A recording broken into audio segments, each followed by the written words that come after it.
Assalamualaikum warahmatullahi wabarakatuh teman-teman semua. Ketemu lagi di Kita Bisa Ya.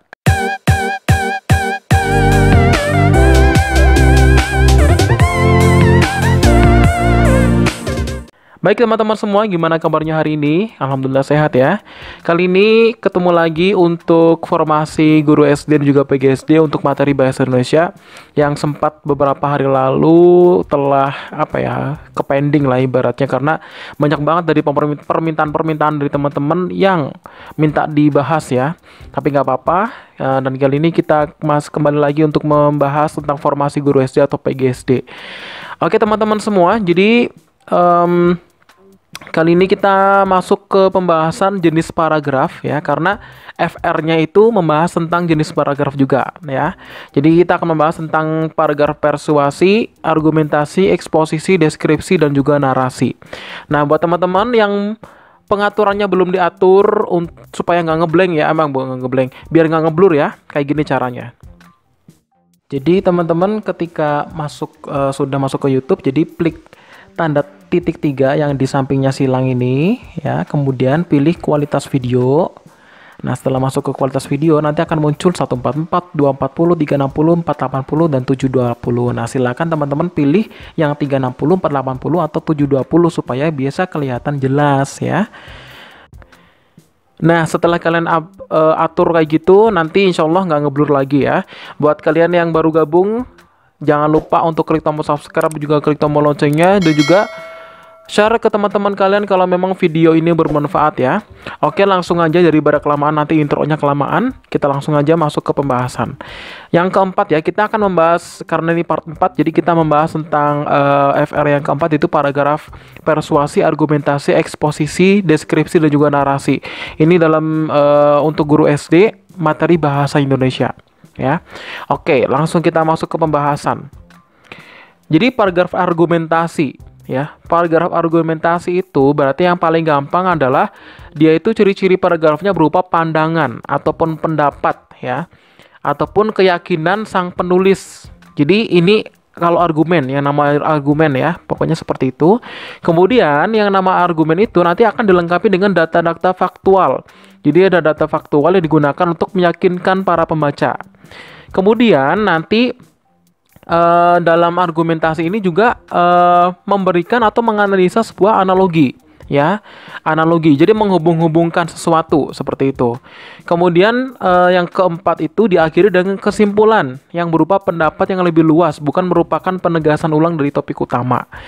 Nah gitu, nah ini contohnya ya, contoh paragraf argumentasi ya. Pendidikan di Indonesia dewasa ini masih tertinggal cukup jauh dengan pendidikan yang berada di negara-negara lain yang ada di dunia. Bahkan Indonesia sendiri masih kalah dengan negara jiran kita, yaitu Malaysia dan Singapura dalam bidang pendidikan. Hal ini dapat disaksikan dari banyaknya penduduk mereka yang memperoleh pendidikan sampai ke perguruan tinggi. Sedangkan di Indonesia, jumlah penduduk yang mendapatkan pendidikan saja masih jauh tertinggal dengan negara lain. Apalagi di daerah-daerah tertinggal seperti NTB, NTT, Papua, dan masih banyak lagi daerah lainnya. Ketertinggalan pendidikan di daerah-daerah tersebut disebabkan karena tidak meratanya pendidikan di negara Indonesia. Pemerintah hanya membangun fasilitas pendidikan di daerah perkotaan, terkhusus Pulau Jawa.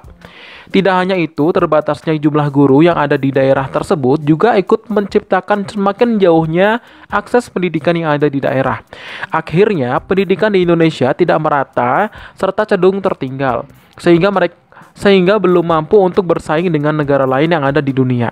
Nah, jadi argumentasi itu berarti memberikan suatu pendapat, tapi itu benar-benar fakta ya. Contohnya di sini adalah, nah ini ya, sedangkan di Indonesia jumlah penduduk yang mendapatkan pendidikan saja masih jauh tertinggal dengan negara lain, apalagi di daerah-daerah tertinggal seperti NTB, NTT, dan juga Papua. Itu memang nyata gitu ya. Jadi argumen yang disampaikan itu harus berdasarkan fakta, seperti itu, tidak boleh ngarang ya. Oke, lanjut, ini adalah paragraf argumentasi ya teman-teman ya. Maaf kalau ngomong saya masih belibet ya, memang ini adalah karakter saya sudah, jadi ya bawaan dari lahir udah. Oke, dimaklumi aja lah pokoknya. Oke, langsung aja ini ke paragraf persuasi ya. Jadi paragraf persuasi itu mengandung fakta dan juga bukti sebagai faktor yang kuat untuk mempengaruhi. Jadi dalam bentuknya apa? Bentuknya adalah ajakan dan juga bujukan. Jadi nanti tujuan akhirnya adalah mengajak orang atau mendorong orang untuk mempengaruhi suatu hal, ya. Ini saya singkat-singkat aja supaya bisa dipahami ya teman-teman ya. Jadi nanti tujuannya adalah untuk mendorong atau mempengaruhi orang lain atau sebagai pembaca untuk bisa melakukan hal tersebut ya. Jadi nanti bahasa yang digunakan itu dibuat provokatif ya, menarik dan juga antusias. Hal ini dilakukan supaya nanti meyakinkan pembacanya. Nah, jadi dalam membuat si pembaca itu lebih percaya dengan penjelasan yang disampaikan dengan penjelasan yang menarik ya. Kemudian juga berupaya dapat menimbulkan suatu kesepakatan atau penyesuaian lewat kepercayaan penulis dengan pembaca. Nah, tapi juga berupaya dapat menghindari konflik yang mana hal ini dilakukan agar pembaca itu yakin dan tercapainya kesepakatan. Kemudian juga memperlihatkan berbagai fakta serta data sebagai penguat argumentasi atau dalilnya. Jadi bisa menyertakan fakta-fakta ya. Seperti itu. Pokoknya intinya itu mengajak seseorang supaya melakukan sesuatu. Ya, sekarang contohnya seperti ini. Dengan mengkonsumsi buah-buahan, tubuh akan mendapatkan berbagai nutrisi serta vitamin yang dibutuhkan seperti vitamin C. Ini maaf, ini salah ya di sini ya. Teksnya belum saya edit ya. Karena vitamin C ini juga kok tulisannya salah semua. Sorry. Ini harusnya ada beberapa kalimat yang salah di sini, tapi nggak apa-apa. Ini contoh aja ya teman-teman ya. Maaf, ini banyak hal yang salah ini. Di sini harusnya besar, di sini karena nggak boleh di depan ya. Ini harusnya digabung, nggak apa-apa. Tapi kayak saya kasih contoh aja lah. Ini saya kasih contoh, tapi ini salah contohnya sebenarnya. Penulisannya maksudnya yang salah ya. Dengan mengkonsumsi buah-buahan, tubuh akan mendapatkan berbagai nutrisi serta vitamin yang dibutuhkan seperti vitamin C. Karena vitamin C dapat meningkatkan kekebalan tubuh sehingga kita tidak mudah terserang penyakit. Nah, jadi dari teks yang saya paparkan di sini itu kan mengajak seseorang supaya apa? Supaya orang itu tertarik ataupun mendorong orang yang belum mengonsumsi vitamin C untuk mengkonsumsi vitamin C karena vitamin C itu dapat meningkatkan kekebalan tubuh. Nah, seperti itulah intinya. Atau mungkin ini biasanya teks paragraf persuasi itu digunakan untuk contoh propaganda. Contoh propaganda itu contohnya adalah berita-berita yang mungkin di situ mengandung hoax, itu bisa aja, ya kan? Itu juga menimbulkan propaganda ya. Kemudian kampanye lisan ya, mengajak seseorang untuk memilih seseorang ya, seorang calon pemimpin ya. Kemudian penjual jamu, sebenarnya nggak cuma jual jamu ya, semua penjual juga bisa menggunakan paragraf persuasi ini. Kemudian juga kalau dalam bentuk tulisan juga dipasang di iklan, brosur, dan juga selebaran. Kemudian kalau dalam bentuk elektronik berarti diiklankan di TV, bioskop, dan juga internet dan lain-lain.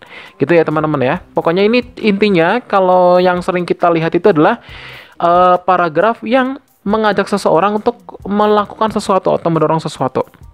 Oke, langsung ke eksposisi ya. Ini biar nggak terlalu panjang waktunya.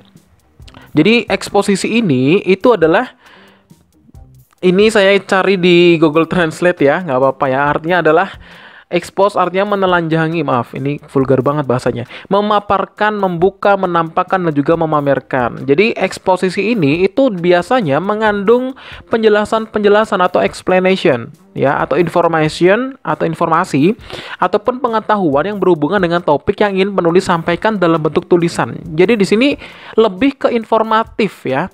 Jadi sifatnya informatif kepada pembaca.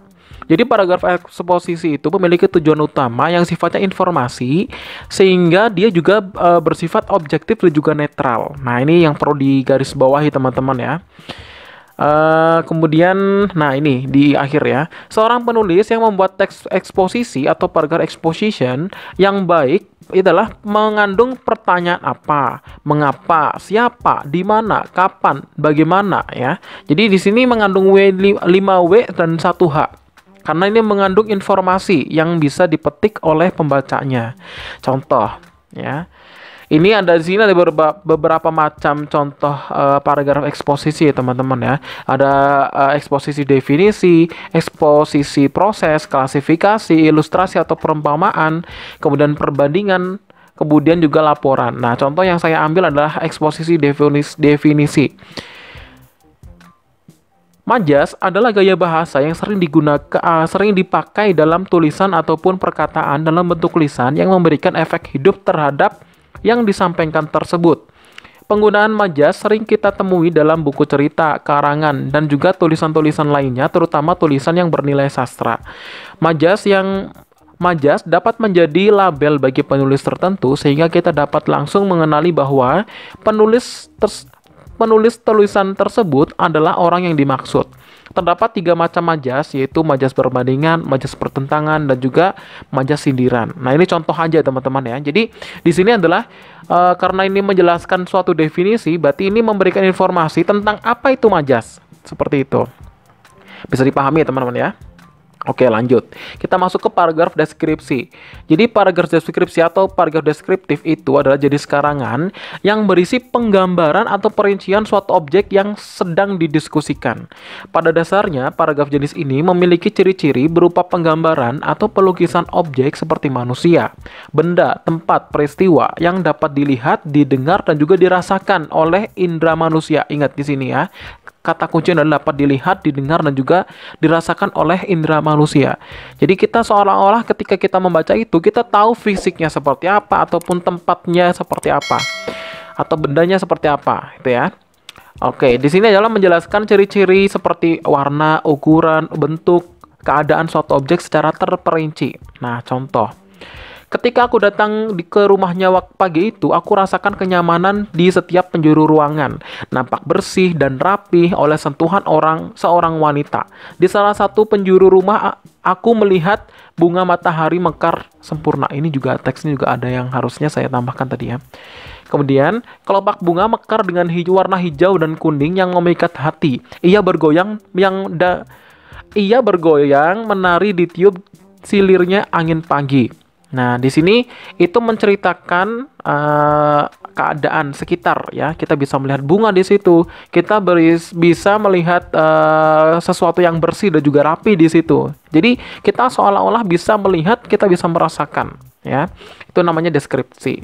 Nah, bedanya apa tadi dengan eksposisi? Kan tadi kan memberikan informasi, ya kan? Jadi perbedaan antara deskripsi dengan eksposisi udah jelas banget. Kalau deskripsi itu lebih terperinci dan juga mendetail dan juga menjelaskan tentang suatu benda ataupun sesuatu ya yang tampak seolah-olah oleh pembaca itu dapat melihat, mendengar, dan juga merasakannya sendiri ya. Tapi kalau eksposisi itu hanya memberikan informasi yang tujuannya adalah memberikan wawasan. Itu teman-teman bedanya. Jangan sampai kebalik nanti milihnya. Walaupun memang tadi contohnya mudah ya, tapi nanti ketika di soal kita nggak tahu loh. Kadang kita ngeblank.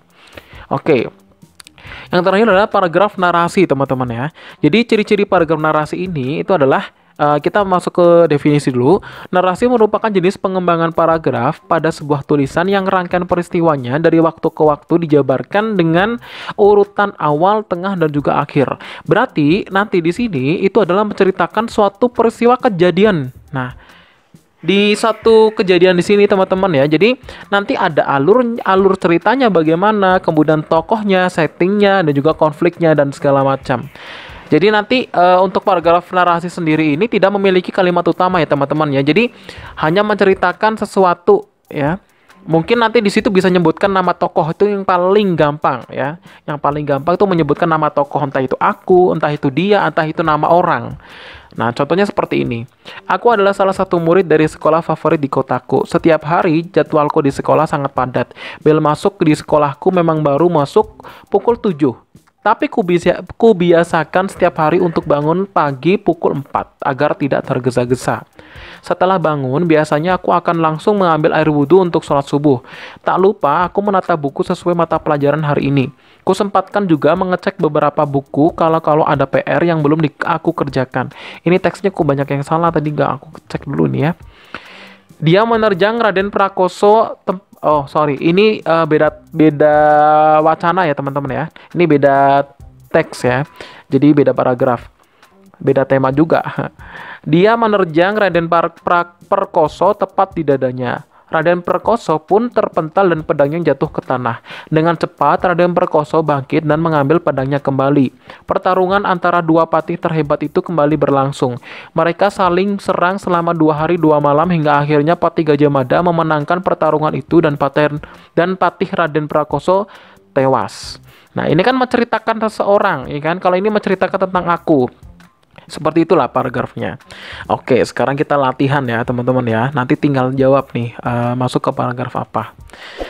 Lapisan ozon menipis, hutan-hutan tropis mulai meranggas, gurun makin luas. Akibatnya suhu bumi meningkat, cuaca tidak menentu dan bencana alam makin sering datang. Kesimpulannya, bumi makin kritis. Siapa sesungguhnya yang berperan dalam menjadikan planet bumi ini menjadi demikian? Jawabnya tentu manusia itu sendiri. Berdasarkan tujuannya, paragraf di atas termasuk paragraf apa? A. Narasi, B. Deskripsi, C. Argumentasi, atau D. Persuasi.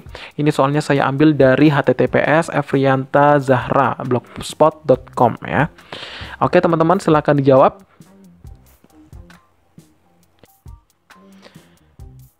Ya, jawabannya menurut saya ya adalah jawabannya adalah yang C ya. Karena di sini itu adalah berisikan pandangan dan juga di sini disertai dengan data-data faktual, ya kan? Lapisan ozon udah mulai menipis, itu benar. Kemudian hutan-hutan tropis juga mulai meranggas, itu juga benar. Gurun makin luas ya karena tandus, ya kan? Akibatnya suhu bumi meningkat, itu benar banget. Kemudian cuaca tidak menentu, ya benar. Bencana alam makin sering datang, benar. Kesimpulannya, bumi makin kritis. Siapa sesungguhnya yang berperan dalam menjadikan planet bumi ini menjadi demikian? Jawabnya tentu manusia itu sendiri. Jadi di sini adalah berisi pandangan-pandangan seorang penulis yang tujuannya adalah memberikan suatu gambaran ya, suatu gambaran yang menggunakan analogi-analogi fakta-fakta yang terjadi di dunia. Jadi ini saya rasa jawabannya adalah yang C. Nah, silakan komentar kalau kalian berbeda pendapat dengan saya ya. Oke, lanjut. Seorang bayi dilahirkan dalam keadaan suci seperti kertas putih. Bayi akan dibentuk pribadinya sesuai dengan didikan yang diterimanya, seperti kertas dapat diisi dengan berbagai hal sesuai dengan keinginan pemiliknya. Bila bayi dididik dengan baik, seperti kertas yang terisi dengan hal-hal yang bermanfaat bagi siapapun yang membacanya. Jadi, membentuk kepribadian baik seorang anak ibarat menulisi kertas putih dengan hal-hal yang bermanfaat. Nah, berdasarkan tujuannya, paragraf di atas termasuk paragraf apa? A. Narasi, B. Eksposisi, C. Argumentasi, atau yang D. Persuasi.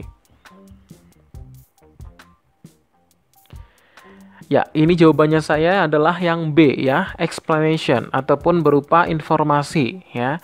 Jadi di sini adalah tujuannya adalah memberikan informasi kepada para pembaca bahwa seorang bayi itu adalah terlahir dalam keadaan suci seperti kertas putih ya. Jadi memberikan informasi seperti itu. Bisa dipahami ya teman-teman ya di sini ya. Jadi jawabannya lebih ke eksposisi atau ke penjelasan, explanation. Oke, lanjut ya. Patih Pranggulung menghunus pedangnya. Ia mengayunkan pedang itu dengan cepat ke tubuh Tanjung Sekar.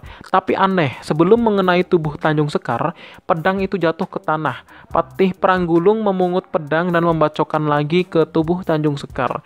3 kali Patih Pranggulung melakukan hal itu, akan tetapi semuanya gagal. Ini juga harusnya koma ya. Sorry.